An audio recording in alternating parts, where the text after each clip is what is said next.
Ya udah ya. Yuk. Yuk, bismillahirrahmanirrahim. Assalamualaikum warahmatullahi wabarakatuh. Waalaikumsalam warahmatullahi wabarakatuh. Kami dari kelompok 2 sistem pemerintahan. Kami dari kelompok 2 sistem pemerintahan daerah akan mempresentasikan analisis peraturan daerah Kota Bandung tentang cagar budaya yang beranggotakan Salsa Sabila, Siti Marianah, dan Windy Ayu. Pengertian cagar budaya. Secara filosofis, cagar budaya merupakan salah satu hasil masa lalu yang mempunyai karakter unik dan langka. Karena keunikan dan kelangkaan, dan tidak hanya sekedar hasil masa lalu kemudian menjadi saksi historis, namun mempunyai fungsi antara lain yang memiliki sumber nilai dan informasi historis. Cagar budaya mempunyai fungsi filosofis, antara lain merupakan cermin jati diri dan integritas budaya bangsa, dan memiliki peran penting untuk pemahaman dan pengembangan historis, kebudayaan, ilmu pengetahuan, dan teknologi. Maka dari itu, untuk mencegah, melindungi, menanggulangi, dan mengembangkan cagar budaya, berbagai kegiatan dalam upaya pelestarian dan pemanfaatan telah dilakukan. Demikian pula dari aspek hukum telah dilakukan oleh pemerintah daerah Kota Bandung dengan diterbitkannya Peraturan Daerah Kota Bandung Nomor 19 Tahun 2009 tentang pengelolaan kawasan dan bangunan cagar budaya, atau Peraturan Daerah Nomor 19 Tahun 2009 yang berdasarkan pada payung hukum. Utamanya Undang-Undang Nomor 5 Tahun 92 tentang Benda Cagar Budaya atau Undang-Undang Nomor 5 Tahun 92. Oke, rancangan Perda Kota Bandung akan dijelaskan oleh Baik, di sini saya Siti Mariana akan melanjutkan pembahasan dari saudara Caca. Di sini saya akan menjelaskan tentang rancangan Perda di Kota Bandung tentang cagar alam. Nah, pada sebelumnya, sebelum masuk ke pembahasan bahwa secara sosiologis masih banyak terlihat kebutuhan masyarakat terhadap perlindungan cagar budaya. Hal ini dikarenakan masih terdapat cagar budaya yang belum dilindungi maupun dilestarikan oleh pemerintah. Nah, sementara dari sisi aspek hukum, Kota Bandung pun telah mengeluarkan kegiatan yang dilakukan dan dari adanya Undang-Undang Nomor 19 Tahun 2009. Nah, akan tetapi undang-undang tersebut itu belum optimal sehingga belum mencapai suatu harapan yang diinginkan dan ditambah dengan seiringnya waktu dan perkembangan zaman yang telah ada. Nah, terus maka terjadi perubahan-perubahan, yaitu pemerintah atas persetujuan Dewan Perwakilan Rakyat pada tahun 2010 telah menerbitkan pengganti Undang-Undang Nomor 5 Tahun 92 dengan adanya Undang-Undang Nomor 11 Tahun 2010 tentang cagar budaya. Nah, salah satu konsideren untuk menimbang Undang-Undang Nomor 5 Tahun 92 sudah tidak sesuai dengan perkembangan, tuntutan, dan kebutuhan hukum dalam masyarakat, sehingga perlu adanya pergantian dalam undang-undang. Setelah itu, yaitu berorientasi pada pengelolaan kawasan, peran serta masyarakat, desentralisasi perkembangan, serta tuntutan kebutuhan hukum dalam masyarakat berkenaan dengan undang-undang tersebut. Paradigma baru tersebut mendorong dilakukannya suatu penyusunan undang-undang mengatur tentang cagar budaya, yaitu berhubungan dengan adanya pelestarian budaya masa lalu seperti adanya bangunan, struktur, landscape, dan budaya yang belum jelas dimunculkan. Sekian, lanjut. Kajian teoritis akan dijelaskan oleh Windy Ayu.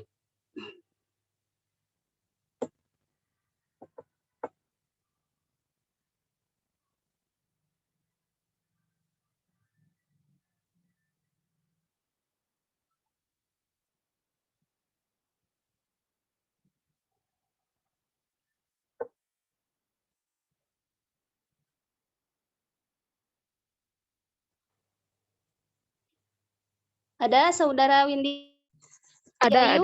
Ada bentar. Koneksinya, bentar. Ya. Saya screen-nya nggak kelihatan soalnya bentar. Maaf, ini mah kalau kajian teoritis bukan bagian Windy.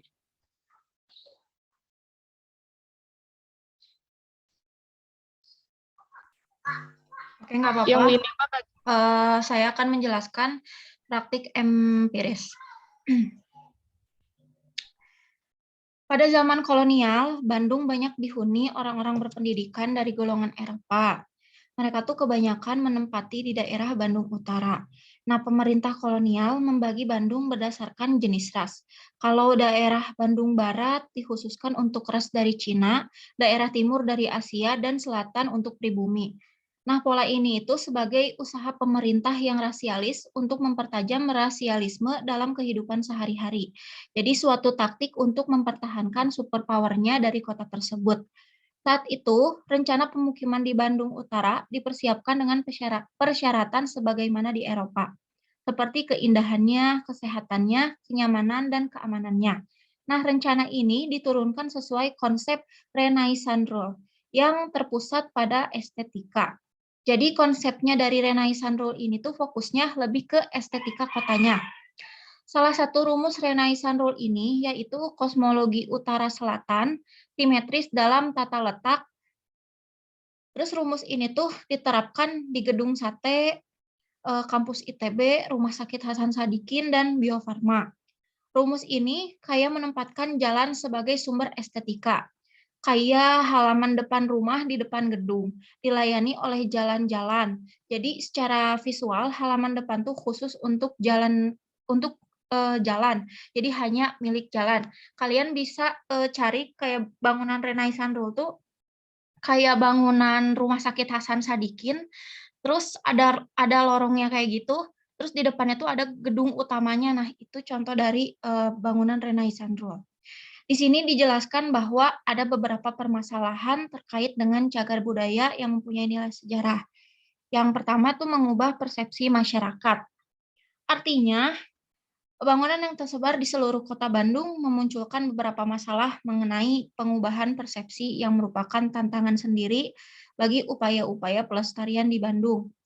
Padahal upaya pelestarian ini merupakan upaya serius untuk memelihara jati diri serta sejarah dari kota tersebut. Jadi hal lain itu untuk membedakan kota Bandung ini dengan kota yang lain. Yang kedua ada alih fungsi. Bagi para multibilioner yang buta art and culture, ini disebutnya tidak beradab atau gak sesuai norma. Jadi mereka berkaitan dengan adaptasi kayak restorasi, rehabilitasi, dan revitalisasi bangunan. Adaptasinya tuh kayak gitu, jadi adaptasi yang dilaksanakan dengan santun bakal menampilkan existing bangunan yang lebih atraktif dan tidak terlepas dari sejarahnya. Adaptasi ini dimanfaatkan semaksimal mungkin dengan tampilan kontekstual. Jadi mengikuti gaya arsitektur yang lagi tren. Kayak kemewahan material, warna, sama pemanfaatan halamannya juga. Seandainya kalau alih fungsi ini udah nggak bisa di-stop, maka bisa dibayangkan kalau wajah jalanan utama tuh bakal melalap bangunan heritage gitu. Jadi kalau misalkan jalanannya yang dilebihkan, nanti bangunan heritage-nya bakal ditutup sama jalanan-jalanan utama di kota Bandung itu. Terus yang ketiga, vandalisme. Vandalisme adalah perbuatan merusak atau menghancurkan secara kasar hasil karya seni yang berharga. Definisi ini dikemukakan karena melihat hasil rombakan yang terjadi di kota Bandung saat ini, terutama di Jalan Dago dan Riau. Seharusnya di Jalan Dago dan Riau ini bisa dijadikan kayak pusat perbelanjaan, pusat rekreasi, dan pada kenyataannya di kedua jalan ini terjadi penistaan terhadap mutu keindahan. Jadi layak banget disebut vandalisme. Nah, keprihatinan terhadap wajah kota yang tanpa arah inilah datang dari sekelompok masyarakat, terutama dari kaum intelektual. Mereka tuh menganggap perombakan ini hanya merendahkan budaya adiluhung, terutama jika meretrofeksi Bandung dari masa silam. Jadi mereka membandingkan antara Bandung yang dulu dan sekarang.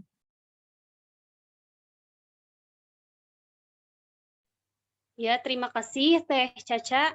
Dan pembahasan selanjutnya akan dilanjutkan oleh saya lagi, yaitu mengenai evaluasi dan analisis perundang-undangan. Nah, evaluasi dan analisis perundang-undangan tentang cagar budaya di Kota Bandung.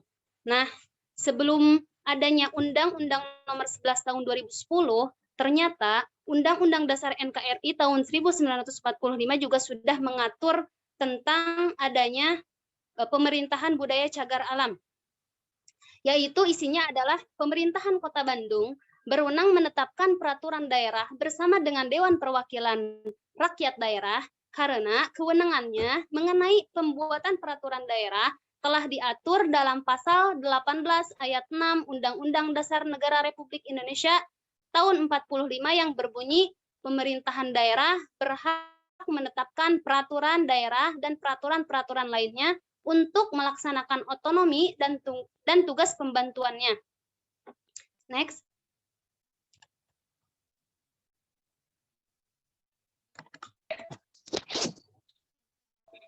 Nah, sementara Undang-Undang Republik Indonesia Nomor 12 Tahun 2011 tentang pembentukan peraturan undang-undang pada pasal 14 Undang-Undang Nomor 12 Tahun 2011 yang menggariskan materi muatan peraturan daerah, yaitu seluruh materi muatan dalam rangka yang pertama penyelenggaraan otonomi dan tugas pembantuan. Yang kedua, menampung kondisi khusus daerah. Dan yang ketiga, penjabaran lebih lanjut peraturan perundang-undangan yang lebih tinggi. Next.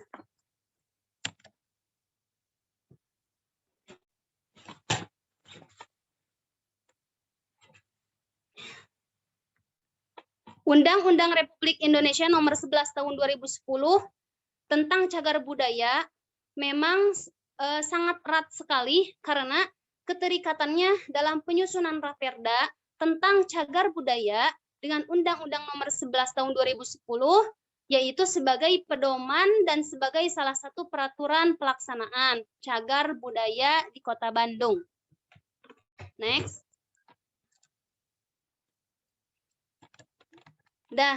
Dan yang terakhir yaitu tentang Peraturan Daerah Provinsi Jawa Barat Nomor 11 Tahun 2012 tentang Pelestarian Warisan Budaya Jawa Barat, yaitu di tahun 2012 dikeluarkan lagi undang-undang mengenai cagar budaya, sangat berkaitan sekali dengan rancangan peraturan daerah Kota Bandung, yaitu tentang cagar budaya dengan peraturan daerah Provinsi Jawa Barat nomor 11 tahun 2011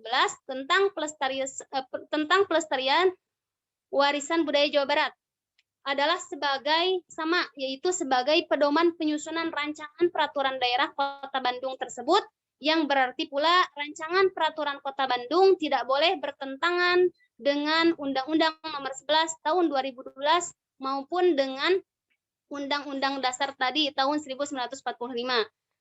Dan di akhir di tahun 2014 yaitu mengenai peraturan pemerintahan daerah khususnya di Kota Bandung, yaitu ada pasal-pasal yang mengaturnya, yaitu di pasal 360 ayat 1 sampai 5. Ayat 1 sampai 5 itu menjelaskan tentang penyelenggaraan fungsi pemerintah tertentu yang bersifat strategis. Pemerintahan pusat dapat menetapkan kawasan khusus di wilayah Bandung, yaitu di wilayah provinsi, kabupaten maupun kota. Bandung sendiri yaitu sebagai pelaksanaan otonomi dari daerah Kota Bandung. Oke, selanjutnya landasan filosofis, sosiologis, dan yuridis.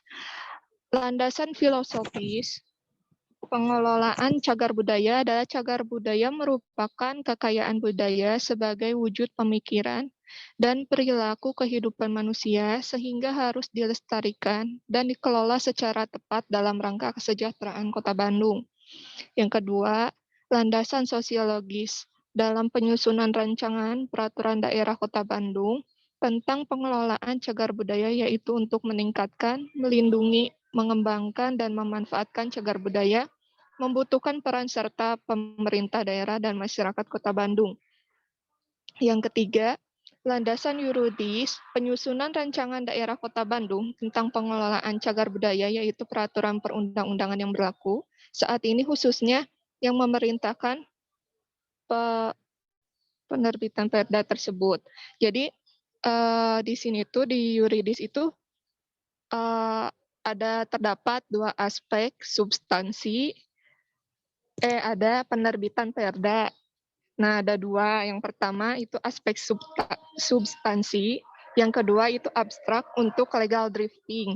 Kalau aspek substansi ini ada dua. Pertama, Undang-Undang Nomor 28 Tahun 2002 tentang bangunan gedung. Yang kedua, Undang-Undang Nomor 11 Tahun 2010 tentang cagar budaya. Kemudian aspek untuk legal drafting ini dibagi juga menjadi dua. Yang pertama pada pasal 18 ayat 66 Undang-Undang Dasar 1945. Kemudian ada Undang-Undang Nomor 12 Tahun 2011 tentang pembentukan peraturan perundang-undangan. Next.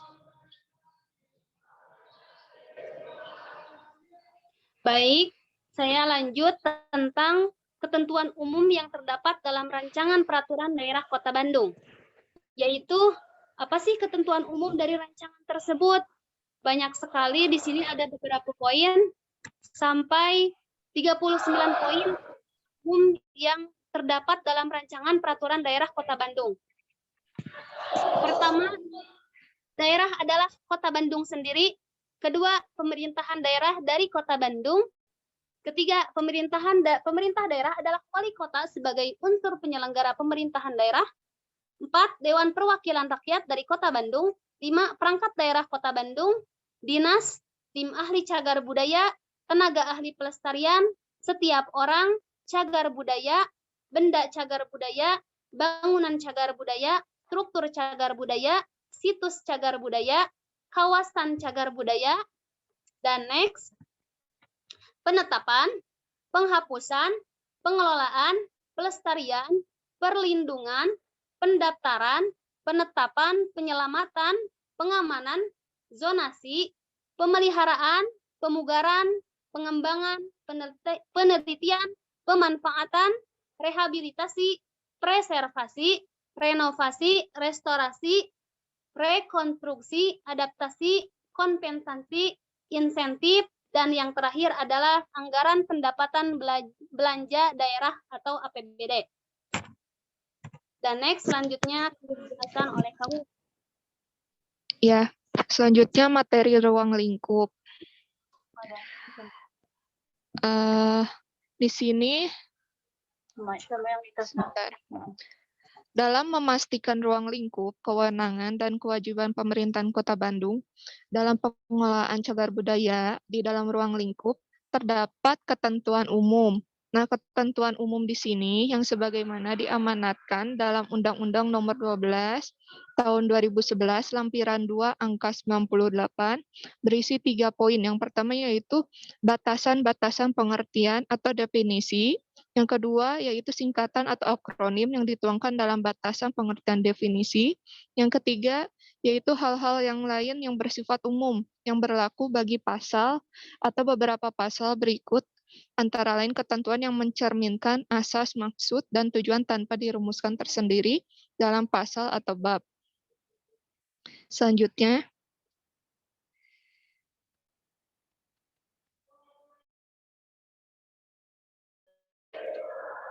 materi muatan ya. Jadi yang kedua ini materi muatan. Jadi secara ringkas materi muatan ini tuh merupakan sebuah rancangan peraturan daerah Kota Bandung tentang pengelolaan cagar budaya. Meliputi yang pertama tujuan. Pengelolaan cagar budaya ini bertujuan untuk mempertahankan keaslian cagar budaya yang mengandung nilai sejarah. Dan yang kedua bertujuan untuk melindungi memelihara cagar budaya dari kerusakan. Ketiga, memulihkan keaslian yang mengandung nilai sejarah, ilmu pengetahuan, dan juga kebudayaan. Yang terakhir, mewujudkan cagar budaya sebagai kekayaan budaya untuk dikelola dan dikembangkan dan dimanfaatkan sebaik mungkin. Nah, yang B, ruang lingkup cagar budaya. Jadi meliputi bangunan struktur situs dan kawasan cagar budaya. Yang kedua, pelestarian meliputi perlindungan, penentuan kriteria dan penggolongan cagar budaya, pengembangan pemanfaatan cagar budaya. Yang ketiga, sasaran. Sasaran di sini sasaran pelestarian cagar budaya yang meliputi peningkatan kesadaran masyarakat dan pemilik akan pentingnya kelestarian, perlindungan, dan pemeliharaan kawasan bangunan. Yang keempat, wewenang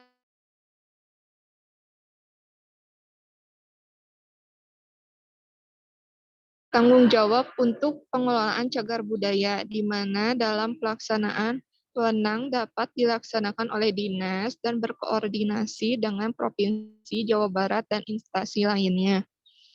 Yang terakhir, hak dan kewajiban. Jadi setiap orang mempunyai hak untuk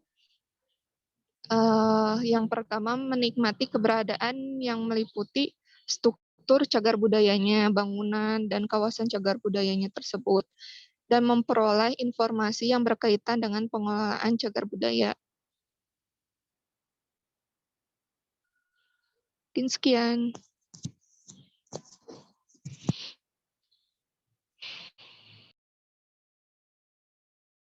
Baik, sekian dari kelompok kami. Apabila ada yang ingin ditanyakan, boleh silakan.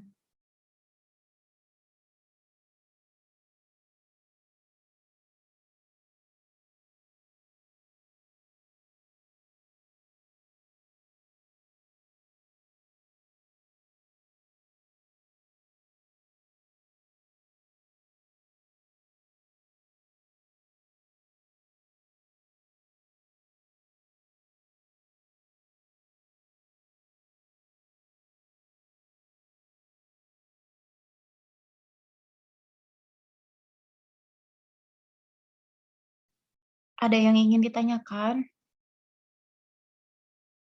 Atau mau next aja ke kelompok selanjutnya?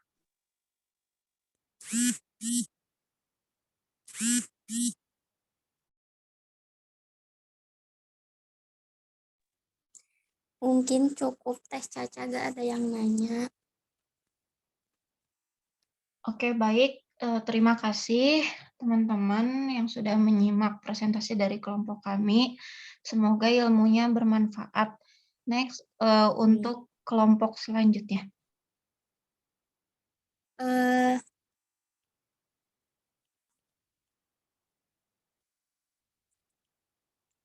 Berapa menit lagi, Ca, itu? Semenit lagi, dikit, Miss. Mau keluar aja dulu? Keluar dulu.